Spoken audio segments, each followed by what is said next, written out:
Сәлем достар, түрік сериалдарының арасында жоғары рейтингке ие болған өмір ызғары телехикаясы қанша елде түсірілген, түп нұсқасы қайдан алынған, неше сезоннан және эпизодтан тұрады, ағылшынша, орысша және кәрісше атауы қандай?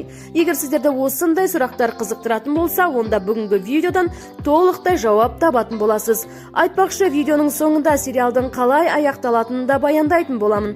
Олай болса, көруді бастамас бұрын әдеттегідей сіздерден лайк басып, каналға тіркеліп, қоңырауды басып қоюды сұраймын. Сонымен бірге комментарий қалдырып кетсеңіз қуанып қалар едім.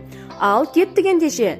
Өмір ызғары түрікше атауы садақатсыз, яғни қазақшаға опасыз деп аударылады. Аталмыш сериал BBC One ағылшындық Доктор Фостер драмалық сериалының ремейкі болып саналады.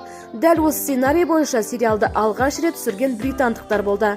Ал телехикаяның түрікше нұсқасының бірінші бөлімі 2020 жылдың 7 қазанында каналды телеарнасынан көрермендерге жол тартты. Сериал бірден көрерменнің ықыласына бөленіп, күздің ең танымал жобасына айналды.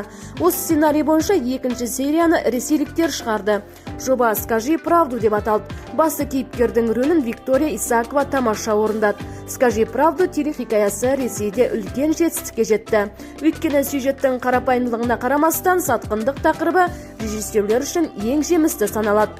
Ағылшын түрік орысша нұсқасында да басты кейіпкердің төзімділігі таңданарлық. Сонымен бірге кәрістердің түсірген орысша атауы «Мирженатай пары», яғни Ерлі-зайыптылар әлемі атты дорамада британдық Доктор Фостер сериалының ремейкі. Тіпті кей ақпарат көздерінде француздар, үндістер де осы сериалдың желісі бойынша телесериал түсірген деген дерек бар, және барлық нұсқалардағы сюжет өте ұқсас болып келеді.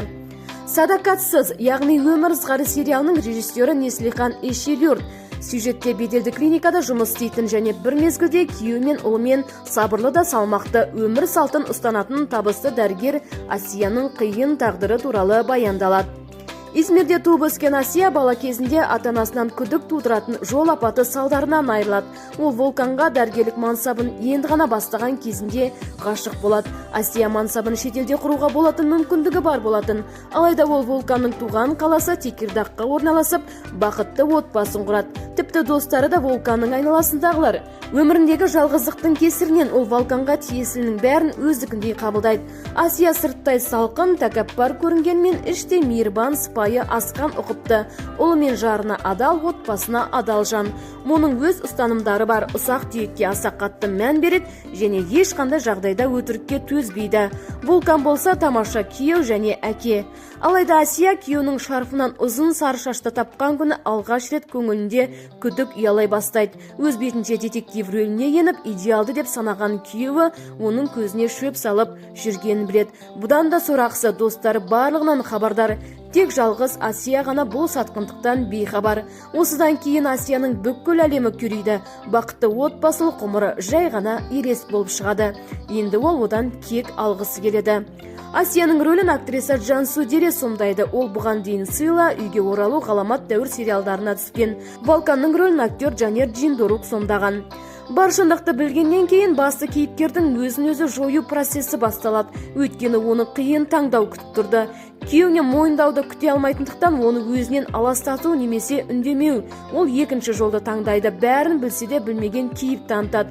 Және күйеуінің 2 жылдан бері опасыздық жасап жүргенін де біліп алады. Осылайша мысық тышқан ойынын бастайды және бұл түрік тілінде 6 эпизодқа дейін жалғасады.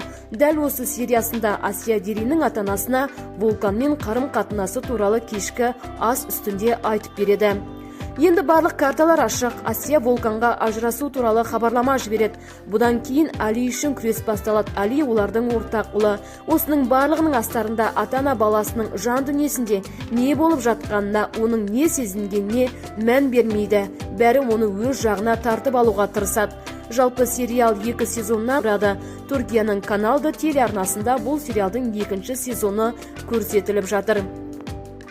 Ал оңтүстік Кореяда түсірілген Ерлі-зайыптылар әлемі дорамасы 2020 жылы экранға шықты.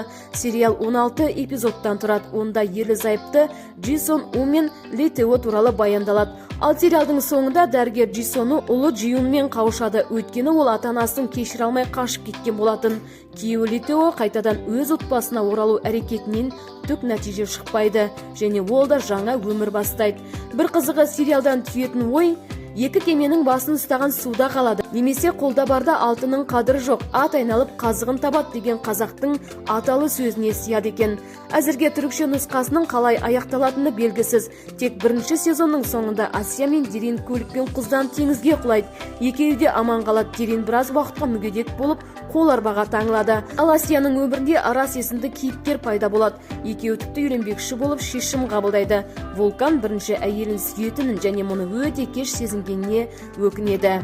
Достар, бүгінгі видео осымен тәмам. Алдағы уақытта сериалдың басты рөлдерін сомдаған актерлар мен актрисалар жайында шығаратын боламын. Қайсы кейіпкерден бастайын, коммент қалдыра кетсеңіздер. Ал сіздермен болған Асем ТВ арнасының жүргізушісі Асем Жұмалиева. Келесі кездескенше аман сау болыңыздар.